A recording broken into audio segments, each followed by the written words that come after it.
Hi, and thanks for joining the S.J. Childs Show. The S.J. Childs Show brings value to families through education and resources. But the S.J. Childs Show isn't just about me, it's about us as a community. Join me as we help educate and support our community, help bring kindness and love and inclusion to all. Thank you so much for taking the time to listen and watch. I really appreciate all the support from all of the viewers and listeners, and I just want to let you know I want you to join me on this journey. Come and follow my social media, and let's do this together. Enjoy the show.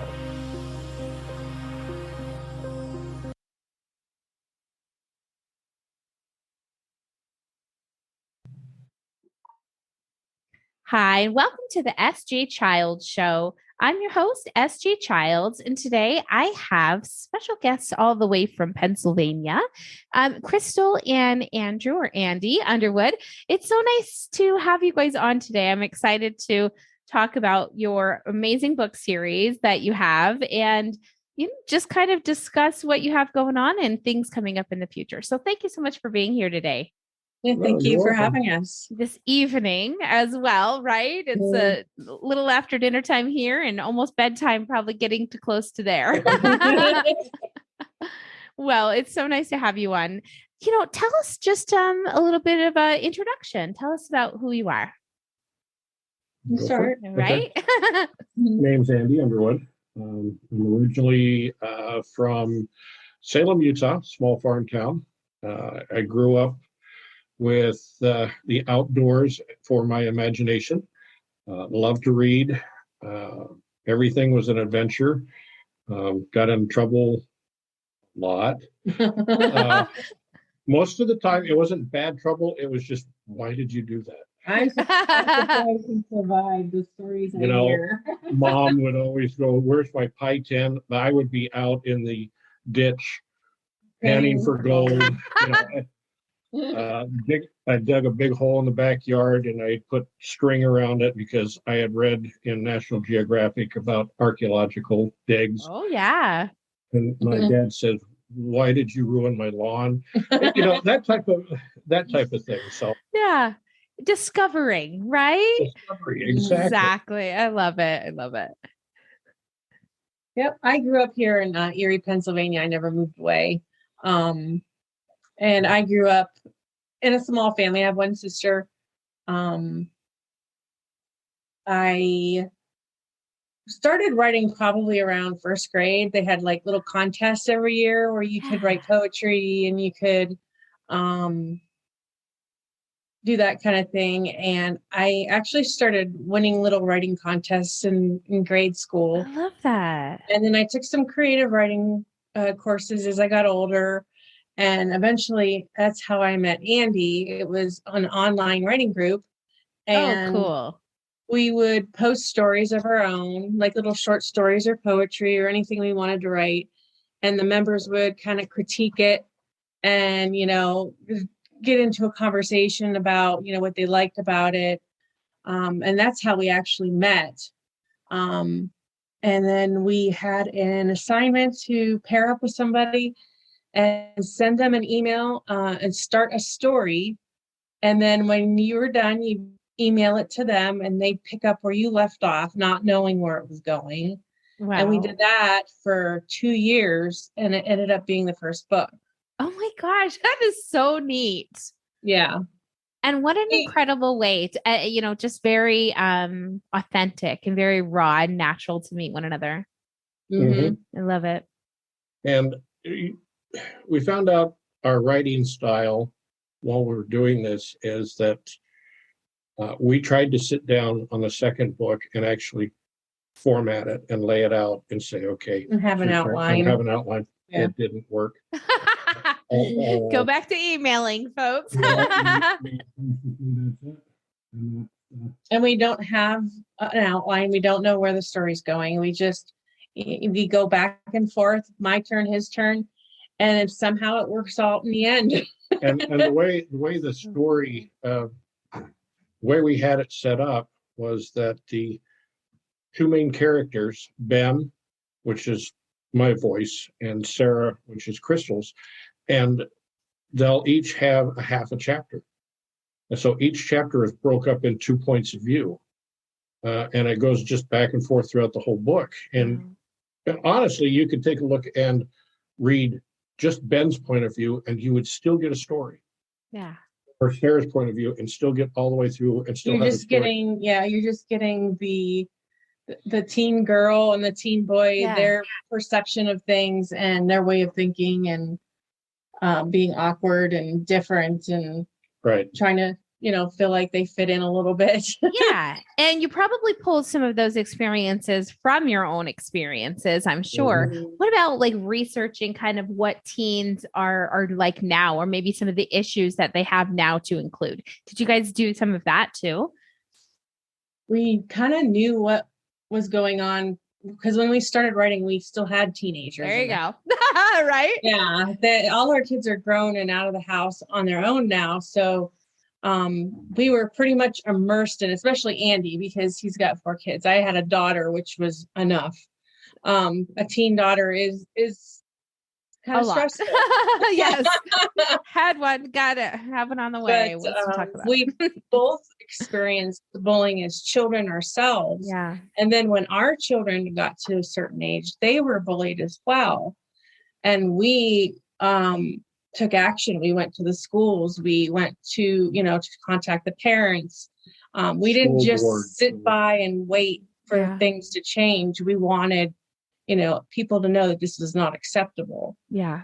And it was hard. It was very, very hard. And the one thing that we noticed as parents, when we were bullied growing up, we could go home and escape. Mm-hmm. Home was a safe place. Mm-hmm. Our kids today don't have that. They go home and it's social media and it's this, there. You just can't get away from it. And so, trying to, we've talked to parent groups, and we've talked to, other people and small settings, and just told them, I said, as a parent, you got to be there to listen and look at those social cues, because if you just go home and get on your phone and sit in front of the TV, you're missing out on everything. Yeah, definitely. And that's such great advice too, for our society, for parents, for teenagers, because, they do take that for granted, that time that we have together. I do the same thing. I'm, sitting on my phone, my daughter's out on her phone. And then I'm thinking, well, maybe we should put the phones down and play a card game. And so we try to incorporate some form of like a family game, at least, 3 or 4 nights a week, if not more. And it's so great. It just that trust, building communication, having your kids feel like they have a safe place to be. So important. Definitely. And they all have different communication styles too. So, each one is different. One, you might be able to sit down and look at them face to face and discuss something and be rational and not have any, arguments about, perspective or what their feelings are. Another person, like my daughter, to sit and talk to her face to face makes her uncomfortable. I would always take her in the car for a ride, and she would not be looking at me because I would be looking at the road. She'd be looking out the window, enjoying the view. Yeah. And we had the best conversations that way. I love that. Learning how to take those communication styles and across the board, as I'm sure Andy can understand, that each child has a completely different way of communicating, which I, found out with 3 that are on the spectrum, even like 3 different levels of cognitive and verbal and socializing. And it's just it's hard to know how to strategize all of those things. But the more, the more independence and we put kind of on their plate and let them show us the way, rather than expecting them. It's funny. Somebody said something today about people not respecting kids, but then you turn around and you expect respect from them, right? And you expect you expect them to act like adults, and expect at the same time they don't have the experiences to act like an adult. Heaven's sakes, we don't want them to be an adult when they're a kid. Just be a kid. So it's so great to start recognizing the need in society. And I love that your book series is for that really special age group, that really sensitive, right puberty and to kind of preteen to teenager is such a self-discovery and really developmenting time. So tell us about the characters in the books and how that plays in. The characters, we took characters from people we knew growing up, some of them. And it's like Ben and Mike, they're brothers. It's basically kind of a snapshot of what I was like growing up with my little brother. Yeah. And Marcus the bully. We've all had a bully in our lives at some point. We find out why he's the way he is. Important. And I have my character, Sarah, and her younger sister, Stephanie, loosely based off of my sister. Yeah. And a deaf character, because we grew up with two little boys across the street from us that were deaf, that were around our age. So we played together and we learned a little bit of sign language. And so it's just the characters are all different. They don't quite fit in to society of what would be considered the norm. They kind of think they're say freaks, but like Ben is a geek, and Ben's little brother has an imaginary friend that he talks to all the time. Sarah is able to see ghosts, and her little sister has premonitions in her dreams. Ooh. So it's like they all have some part of the puzzle that creates the group that's solves the mysteries. They're the spider gang. Yeah. And it's not the beginning. The first book is really about introducing the characters, their struggles of being different, not accepted, or not having a lot of friends, and coming together and accepting each other the way they are, and just becoming a powerhouse. I mean, they do everything together, and they do eventually solve the mystery at the end. Yeah. And then the second book, really the powers amp up, because they add a couple people to their group that makes it complete. Aww. And so their powers amp up, and then they can't control them. So they have to figure out how to get by without people noticing, and how to use them. And wow. Yeah. And so it's exciting. I mean, you'll have to take our word for it until you read it yourself. Yeah. Once you've read it, then you'll say, when's the next book done? And then and you say, when's the story going to continue? And we had a friend who had published some books, and he was also an editor, and we sent him the very raw. This was emails down into just cut and paste into Word, and we sent it to him. And then it's like 6 o'clock in the morning, we get this email that says, I couldn't put it down. I read it all night long. I am tired. And I said, there's a lot of things that need to be fixed. I said, but your story is solid. Oh, and that's he great. read through the whole thing because it resonates with people. Yeah. It's back in a time where your imagination was important, and you could go outside and have adventures in your own backyard or in your own town. Yeah. And I think a lot of kids, they don't know what that's like. They don't know what that's like. And so when they read this, that I can have an adventure in my own town, I can take this and I can put it away. And I can go outside and I can walk the neighborhood and I can see, oh my goodness, like the town we grew up in, that we live in right now, used to be home to a circus. Oh. And they would, when the circus would come home, this was their home base. And when they come home, they'd have a parade that would go down the street with the elephants and the circus animals and stuff like that. And so when you get to the third book, you're going to see some of those characteristics of that history reflected in the book. Mm-hmm. And so when you read it, you just, it's scary, but not too scary. Yeah. Mhm. And the next chapter just wants to pull you into the next chapter. And we kind of snuck in life lessons I love it. without making it seem preachy. Because as soon as you Right. start to preach to a kid, They lose they interest. Yeah. Mhm. it Shut goes down, off. huh? Yep. But if you can create a story that says, hey, it's okay to be different. It's okay to get along with everybody. It's okay to accept. It's okay for me to be different. Yeah. I don't have to fit into the cubbyhole that everybody says is normal. Yeah. I can be okay with myself. And I can be okay with my friend being different. I can be okay with my wife being different. It's fine. Yeah, I 'cause- think that's great. yeah. It's super important message. Sorry, Crystal. That's okay. That's okay.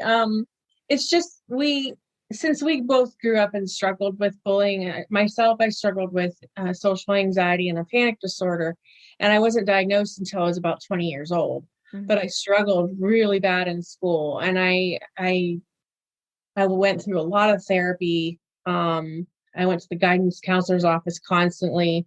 My parents called me sensitive. They didn't know what to do with me. So it wasn't until I got into my 20s that I found help, and I went through therapy, and I'm still going through therapy to learn how to handle it.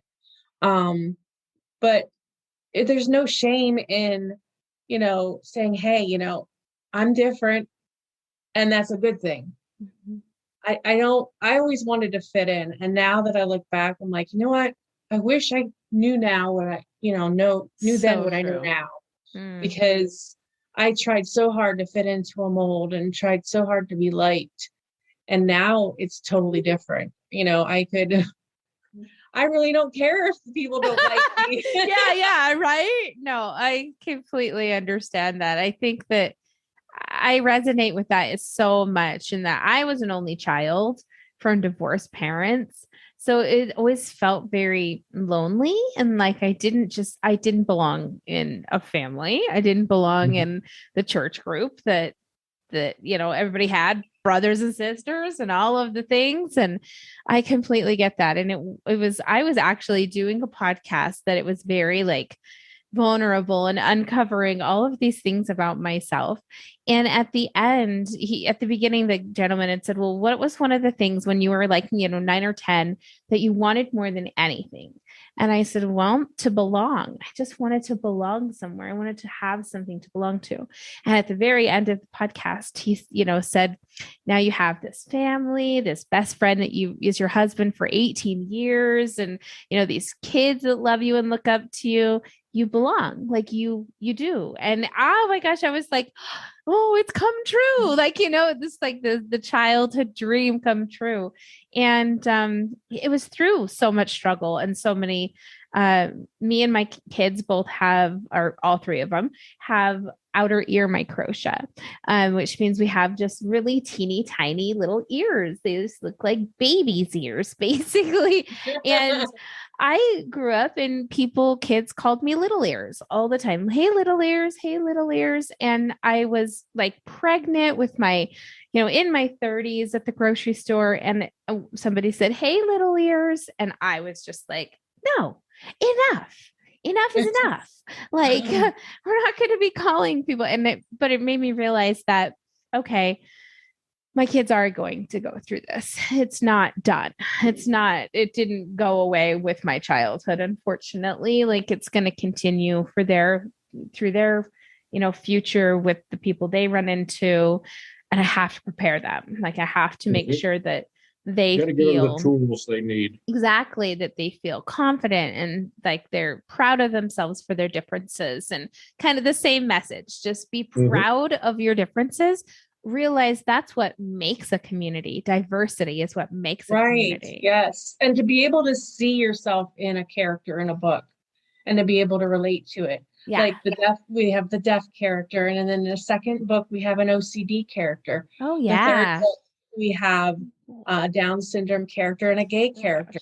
It's like, that's great. These are things that kids want to see. They want to see someone they can relate to, and then they don't feel like they're so alone. And I hate to say this because I love Hallmark movies, but not life. Life is not Hallmark. Yeah.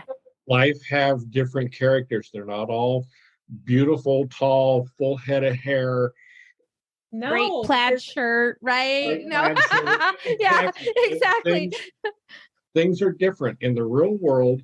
Yeah. It's exciting out there, and Yeah. there are adventures that these kids can have, and there are adventures that adults can have with their children that Yes. are and life is hard, and it's less hard if you have a few close friends. You don't have to have this huge group of friends. Right. You have a few close friends that you can lean on or talk to or hang out with. It makes a big difference. Yeah, definitely. Especially if they support you for who you are. You can be yourself when you're with them. That's really important. And we encourage our kids to, just always really be themselves. Our 10-year-old, especially, because she's our last child. So it's like, okay, we can perfect this. Just kidding. Right. We can be like, all the other things we messed up. Now we can really work on this now. But she, right away, I was like, okay, what is the problem? An issue that my 22-year-old, our son's in the middle. So we have the two daughters on the ends. And what could I prepare and instill in this little one that I saw the older one struggle with so much? And that was self-love. That was always that self-love for herself. And so right away, when Anna is our little one, when she was 2 or 3, I was telling her, how people say, oh, who do you love? Mommy, daddy, blah, blah. I would always tell her, if anyone asks you that, you say, I love me. I love me first. I love me first. And it wasn't to instill the sense of selfishness. It wasn't at all about that. It was all about having that love for yourself before anyone else. And how strong of an individual and a mind that she has because of that. And she's only 10, she's still growing and still having great experiences, but I can see the confidence in her. I can see the, when she's out in the world, and there's a few kids in our, neighborhood that are bad bullies too. And she could just ride by them in confidence, knowing that's it. We tell her lately, if kids are going to bully you, you just yell fake news and then keep going. That's her new thing. Fake news. Yeah. So it doesn't hurt anyone's feelings. It's not offensive. It's just saying, I'm not going to believe that, whatever, and just keep your own trust going and self-confidence. So important to build those skills in kids. Where could people find these wonderful books? Tell us, do you have a website? Tell us all the good stuff. We have a Facebook page that's spidergangmysteries.com, right? Mm-hmm. We have Instagram. Is that Spider Gang? I can't remember. Not sure if the Instagram says Spider Gang, but you can find them on a site if you wanted to order your own copy of it, the book patch. And it's also available if you want to download it on Amazon Kindle. Okay. And if you have unlimited, then it's free. Oh, wonderful. And both books right now, I think you can get both books for like $3.49 or something like that. That's amazing. So you can download both copies, and that way, when you're finished with the first one, you're not thinking, okay, we're going to get the second one. They're both available on Amazon. I love that. Oh, that's great. And I'll make sure to have all of the links. I'll get all of that information ready, so you guys don't have to worry about that, and have it all in the description and everything. I am so glad that we got to connect and talk. And one thing I just really love about you guys is that you're a husband and wife team. And I think that that's so important. Such a special thing to be able to create together and share that with the world. Yes, thank you. Definitely. We never realized that. How many years ago? Was it like 13 or 14 years ago when we met online and just writing back and forth that someday we would be married? We had no clue. It was weird because we used to go visit. He was in Pittsburgh and I was in Erie, and we would go our family would visit his family, and we'd go back and forth. And it just was kind of weird because we got to see each other's kids grow up. And then it was probably about 8 years ago that I ended up getting divorced. And then 3 years later, he got divorced. and he had a job offer up my way. So he ended up moving up closer. Wow. And I'm like, we ended up dating. And it was just kind of weird because when I first met him, I thought he was really geeky. And I thought, he's geeky and funny, but he wasn't really like my type kind of thing. I have to It's okay. I get that. I don't know. Maybe it's just because we understand each other so well because of the books. Yeah. And like intellectually, there's so much to be said about that. No, I can completely understand that. My husband and I met at his house. I was going to college with his girlfriend at the time. And yeah, and he and I would sit down at the table and have coffee every morning when she got ready and was running late for everything. And then a few months later, they broke up, didn't work out, but he and I had made this really strong friendship. And not only that, it was kind of like a one up you kind of friendship. So we were competing about just in everything. We're very competitive with each other. And it was fun because we had completely let our guards down, shared all of our dirty laundry with one another, something you would never do if you were planning on spending the rest of your life with someone. No, I'm just kidding. No. But it was so refreshing, that it was such a genuine, fun connection that just started out as friends. And we just started talking on the phone so much. And then one day we thought, are we getting like jealous of other people talking to other people? And so we kind of had to examine that. And we flipped a quarter whether we should date or not. And heads we date, tails we don't. And now 18 years later, the flip of a coin determined. Oh my gosh. The flip of a coin. Isn't that funny? So it's just, it's fate, right? I mean, some people believe in it. Some people don't. I think that I couldn't imagine any day without him. It's just always fun. I love talking to him. I love hanging out with him. And there's nothing better than to have your best friend. Oh yeah. Yeah. Sure. We talk about how we have a slumber party every night. With your favorite weirdo. Because we like to go to bed and we'll have the TV on and then we'll get into a conversation about something and we'll be laughing and laughing. It's like, oh my gosh, my stomach hurts. We need to go to bed. I think that's so great about you two. Keep it up. Keep up the good work. I'm telling you, it's inspirational for so many people and just for people to realize that really the connections that you make, like that through a friendship and through intellectual interests and things can make a huge difference. Yeah. That relationship wise. Well, thank you guys so much for being here this evening. It was so much fun to have you on. Yes, thank you for having us. Yeah, definitely. Well, I'm going to definitely be looking up those books, and me and this 10-year-old are going to get into the Spider Vein gang. And then then I'll have a whole new reason to think of the Spider Gang right here. I said it said Spider Vein anyways. I had to. It just is, it's ingrained in my brain. Nobody heard that story. So my story of the Spider Vein, it's not the name of their book, by the way, people, is that when we were first looking for houses, we were looking around and, we'd find some things and there'd be graffiti or something. And we'd always say, oh, the Spider Vein gang was here. And so it was just our kind of a joke that, there was all these gangs around. But yeah, so when I saw the Spider Gang, I just had to have a little chuckle inside about that. So I won't mistype it and write out the wrong things. Oh my gosh, it's just deep, right?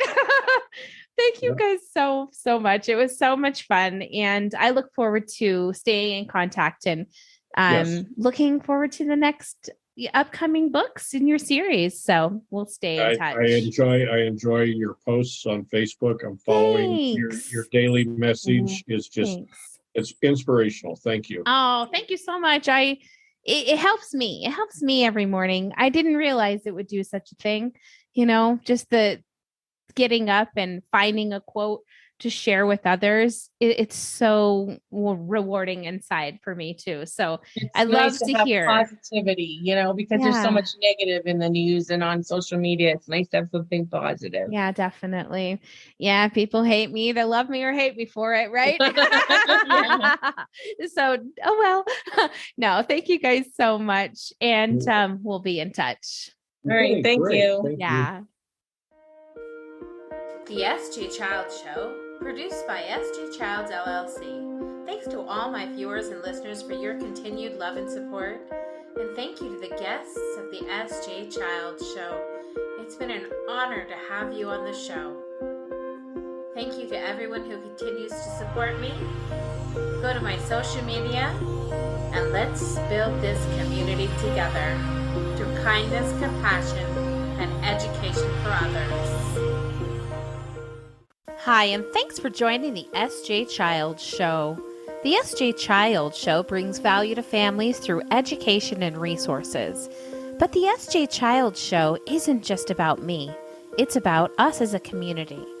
Join me as we help educate and support our community, help bring kindness and love and inclusion to all.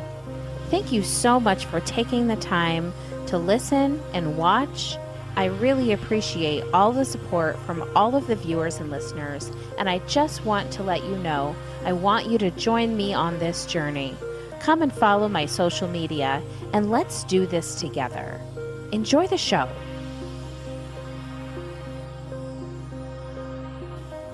Introducing Autism Vehicle Home Safety Kits, Emergency Responder, alert stickers, personal profiles with autism needs and a communication board, masks and earplugs, keeping families and emergency responders educated and safe.